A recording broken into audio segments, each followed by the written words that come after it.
In the glittering marble of Rome, beneath the arches of the Colosseum, and inside the golden halls of emperors, a darker story waited to be told. We celebrate Rome as the cradle of law, order, and civilization, the empire that gave us aqueducts, paved roads, and the Senate. But behind that polished mask was a world of cruelty, vice, and secrets so unsettling that even today they shock us. Rome was not just an empire of brilliance. It was also a theater of blood, power, and moral contradictions. Let us start with the Colosseum, the grand symbol of Roman might. From the outside, it looked like the triumph of engineering, capable of holding tens of thousands of spectators. But step inside, and you would hear a different story. The roar of the crowd, the clashing of steel, and the cries of men who were about to die not for glory, but for spectacle. Gladiatorial combat was far more than sport. It was Rome's obsession, a carefully crafted show designed to thrill the masses and remind them of the empire's dominance. What makes it even darker is how far the Romans were willing to go for entertainment. It wasn't just duels between gladiators. Sometimes the stars of the show were condemned criminals or slaves forced to reenact myths in the most brutal way possible. Imagine a play where a man is cast as a legendary hero like Hercules or Orpheus, but instead of acting, he was actually executed before the audience's eyes. Lions and leopards were released into the arena, tearing apart anyone unfortunate enough to be placed there. For the Roman crowd, this was theater. For the victim, it was the end. But the spectacle didn't stop at human suffering. The Romans prided themselves on scale and extravagance. There are accounts of entire naval battles, staged inside the Colosseum itself, where the arena was flooded with water so that ships could sail and clash in front of cheering audiences. Thousands of fighters, many of them unwilling captives, perished in these shows. All of it was staged for one reason: to feed the Roman appetite for entertainment that blurred the line between drama and reality. What's most shocking is how normalized it was. Children sat alongside senators, women brought food baskets as if it were a picnic, and emperors waved to the crowd while deciding with a flick of the thumb who lived and who died. Death was part of the daily routine, wrapped in the glamour of performance. And yet, gladiators themselves often became celebrities. They were slaves, prisoners, or volunteers drawn to the promise of fame. Some were adored like modern athletes, with women sending them love letters and crowds chanting their names. But behind that illusion of glory was a truth too bitter to ignore. For every champion who lived, dozens of nameless fighters died, their bodies discarded and their stories forgotten. Rome's first secret, then, is not just that it entertained itself with death, but that it turned human suffering into an art form. It reveals the paradox of Roman society, a culture capable of building aqueducts that still stand today, and yet willing to celebrate cruelty as casually as we might watch a movie. And this is only the beginning, because the Colosseum was just one stage where Rome's darker nature played out. Behind the palaces and marble statues, other secrets waited: whispers of poison, betrayal, corruption, and the quiet suffering of those whose names history tried to erase. If gladiator games were the empire's public face of brutality, poison was its hidden dagger. Rome was not only a place where battles were fought in the arena, it was also a city where battles were fought at the dinner table. The clinking of golden cups and silver plates often hid a deadly secret, and for many in power, every meal was a risk. In an age when ambition ruled everything, poison became the perfect political weapon. It left no sword wound, no blood on the floor, only silence and suspicion. A sip of wine, a bite of bread, even the smallest taste of honey could carry enough venom to end a dynasty. Senators, generals, and even emperors themselves lived in constant fear that their next banquet might be their last. Whispers of clubs of poisoners circulated throughout Rome. These were not mere legends. According to ancient accounts, groups of women were said to mix deadly brews, selling them to those who wished to eliminate rivals. One famous scandal tells of dozens of nobles falling ill after a series of carefully planned poisonings, their deaths disguised as sudden sickness. Some said that even the most refined Roman matron, seated in her villa surrounded by slaves and luxury, might have had a vial of poison hidden in her jewelry box. The paranoia reached such a height that emperors took extraordinary precautions. Food tasters became essential members of the household, their lives constantly at risk. Every dish, every goblet of wine had to pass through their lips before reaching the emperor. Imagine living in a palace surrounded by marble and gold, yet unable to take a single bite of food without wondering if it would be your last. But poison was more than just murder, it was politics. Removing a rival with a dagger could spark civil war. Removing them quietly with a drop of venom could change the course of history without leaving a trace. The sudden deaths of promising generals, ambitious senators, and even members of imperial families reshaped Rome's destiny time and time again. Behind every grand political shift might have been a silent cup of wine. The irony is that Rome was obsessed with finding cures for poison. Doctors experimented with antidotes, mixing exotic herbs from faraway lands. Emperors like Mithridates of Pontus were rumored to consume small doses of poison daily, hoping to build immunity. Yet for all these efforts, poison remained the invisible hand guiding the empire's fate. And what makes the secret even more unsettling is how ordinary it became. While gladiators fought under the blazing sun for the amusement of thousands, senators and nobles fought their own battles in the shadows, with venom as their weapon of choice. It turned Rome into a city where trust was fragile, loyalty was fleeting, and survival depended not only on strength or wealth, but on the vigilance of one's next meal. This second secret reveals another side of Rome's brilliance and cruelty. The empire that built aqueducts and temples also perfected the art of invisible assassination. And just as the roar of the Colosseum told one story of Rome, the silent clinking of goblets told another. A story of fear, betrayal, and the quiet power of poison. When we think of Roman baths, the image that often comes to mind is one of elegance and sophistication. Vast marble halls, pools of warm water, and men in togas discussing philosophy while reclining in steam. The baths symbolized the empire's obsession with hygiene and leisure, proof, the Romans believed, of their superiority over barbarian tribes. But beneath the polished surface, the truth was far more unsettling. The baths were not only places of cleanliness, but also of corruption, excess, and intrigue. To begin with, the baths were enormous social hubs. Every class of society, from wealthy senators to common citizens, and even slaves, might mingle under the same roof. They were places where gossip flowed more freely than water, and where political deals were whispered in the steam-filled chambers. Some historians describe them as the true forums of Roman life. Places where fortunes were made and lives destroyed not with a sword, but with a rumor. But the baths also had a darker side. Archaeological evidence suggests they were far from sanitary. The same pools were used by hundreds, sometimes thousands, of people a day. Warm water became the perfect breeding ground for disease, and medical texts from the time mention frequent outbreaks of skin infections and fevers. What was hailed as a temple of health may, in fact, have been one of the most dangerous places in the empire. And then there were the secrets hidden in the steam. The baths doubled as centers of indulgence, where boundaries blurred. Behind the walls of luxury complexes like the baths of Caracalla, extravagant feasts and hidden pleasures took place. For some, these gatherings were symbols of status, proof that one was rich enough to indulge in the most lavish excesses.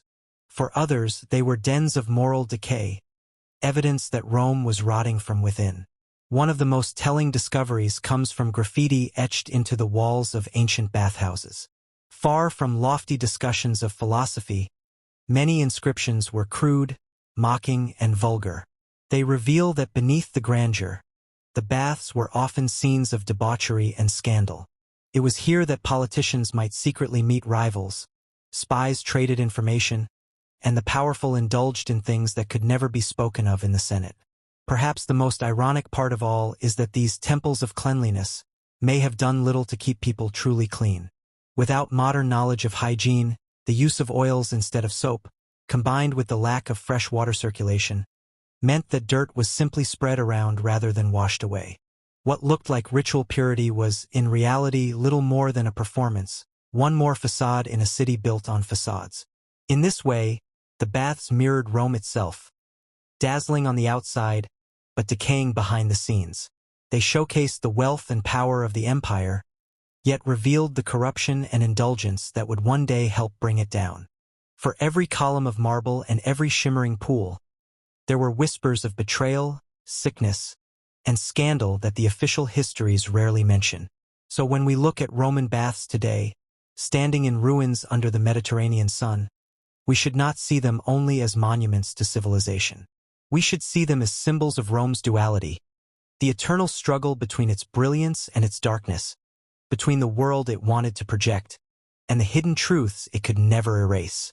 If the Colosseum was Rome's stage and the Senate its voice, then slaves were the machinery that kept the empire alive.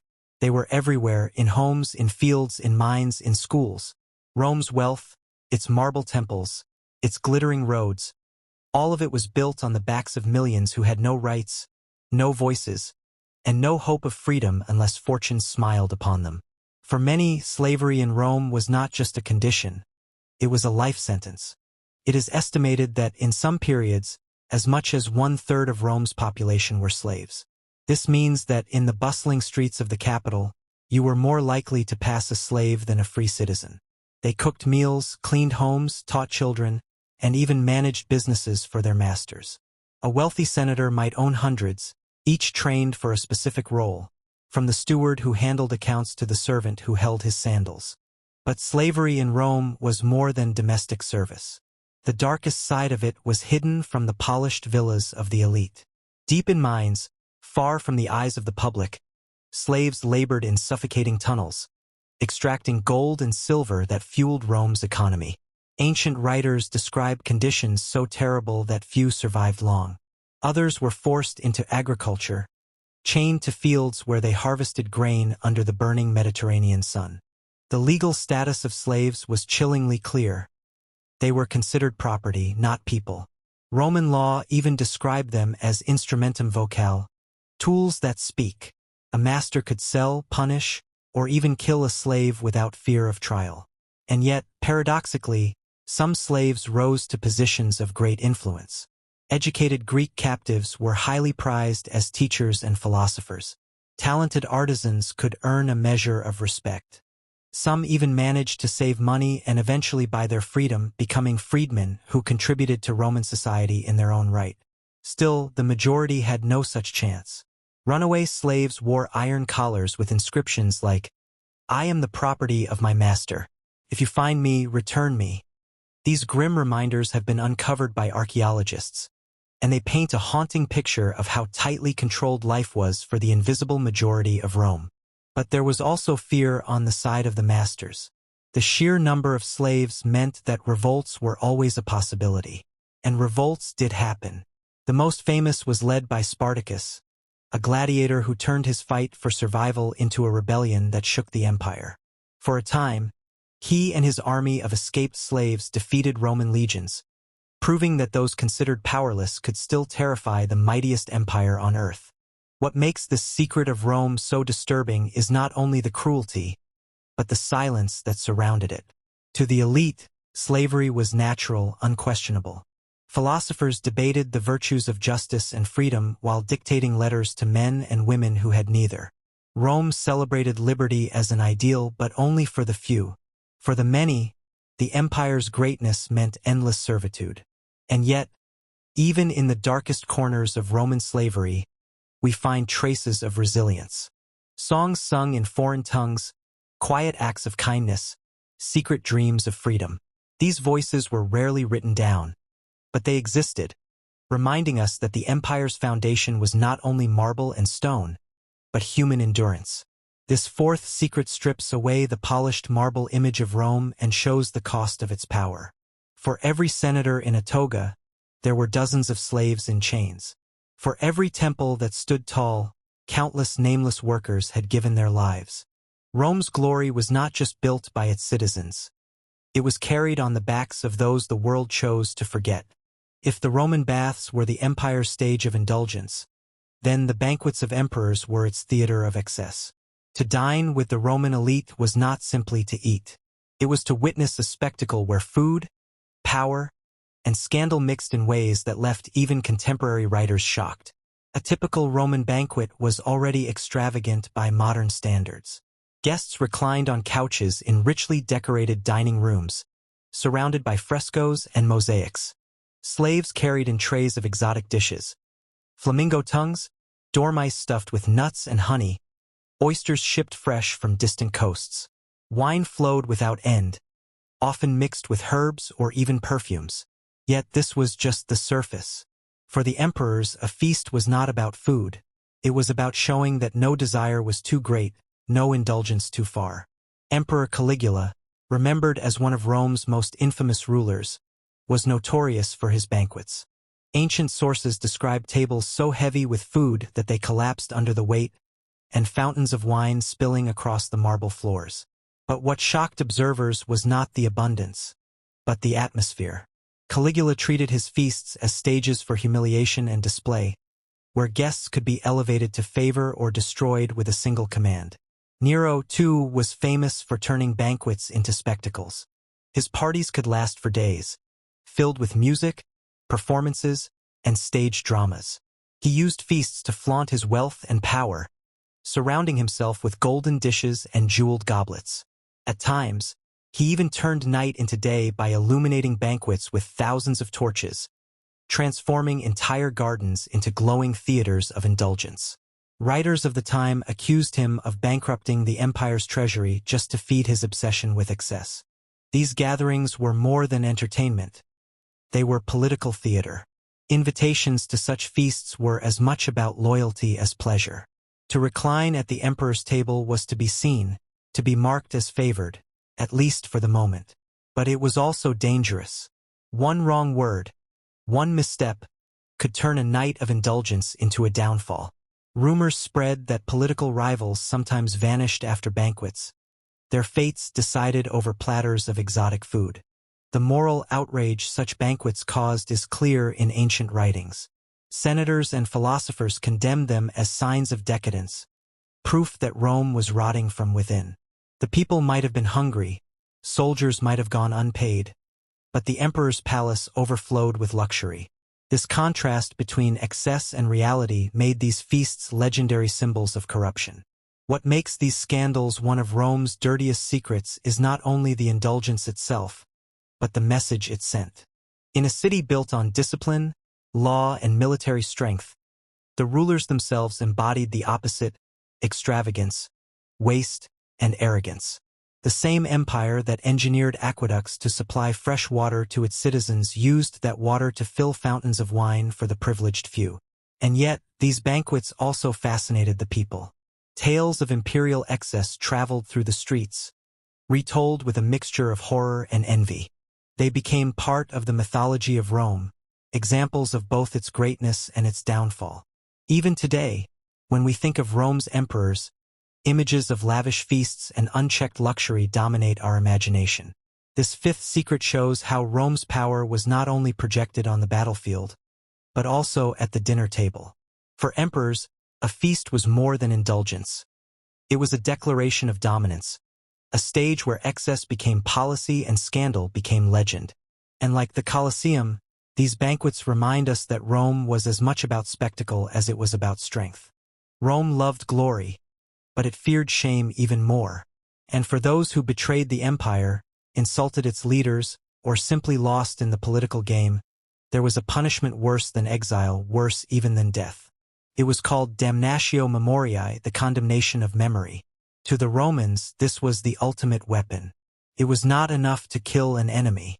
They wanted to erase every trace that this person had ever existed. To suffer this fate was to die twice. First, the body was buried or left behind. But then came the second death. Statues smashed, faces on coins destroyed, inscriptions scraped clean, names struck from official documents. A life that once carried weight and power was reduced to silence. Imagine walking through a Roman forum and seeing an empty pedestal, or a marble bust with its face deliberately carved away. That was damnatio memoriae. It was a message to everyone. Defy Rome, and not only will you perish, your very memory will vanish. One of the most striking examples was Emperor Domitian. He ruled with iron control, but when he was assassinated in 96 AD, the Senate refused to let him rest in history. They declared his memory condemned. Across the empire, workers were sent to chisel his name off triumphal arches, to break his statues, to scratch away his likeness. In museums today, archaeologists display busts of Domitian with their faces mutilated, a haunting reminder of how Rome tried to delete its enemies. And Domitian was not the only one.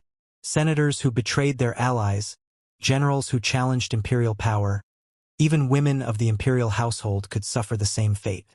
Empresses accused of scandal or treachery saw their names erased from monuments, their portraits destroyed. It was a warning to anyone who dared step out of line. In Rome, disgrace followed you beyond the grave. The cruelty of damnatio memoriae lay in its symbolism. Roman culture was obsessed with legacy. To be remembered was to achieve immortality. Victorious generals built triumphal arches. Wealthy families commissioned mosaics to honor their ancestors. Even common citizens wanted their names carved onto tombstones so that someone, centuries later, might read them aloud. Memory was everything, and that is why erasing it was the ultimate punishment. But here lies the paradox.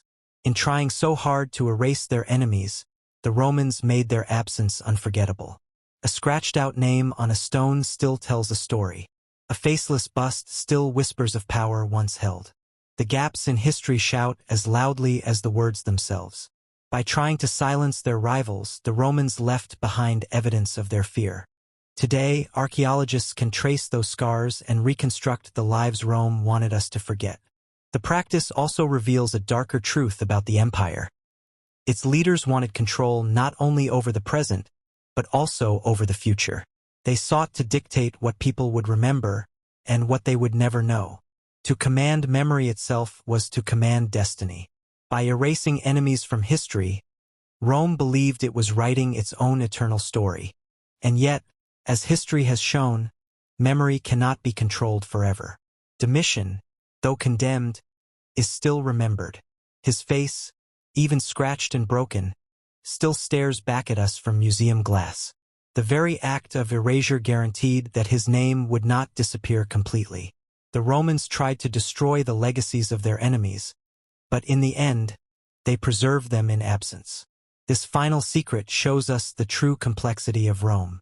It was not just an empire of roads, aqueducts, and armies.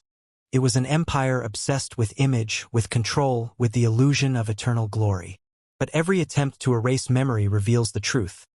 Power is fragile, legacy is fragile, and history always finds a way to tell the stories that rulers tried to silence. So when you walk among the ruins of Roman arches or see a broken statue in a museum, look closer. That scar, that missing name, that faceless bust, they are not just marks of destruction. They are echoes of people Rome wanted you to forget. And in remembering them today, we defy the empire's silence.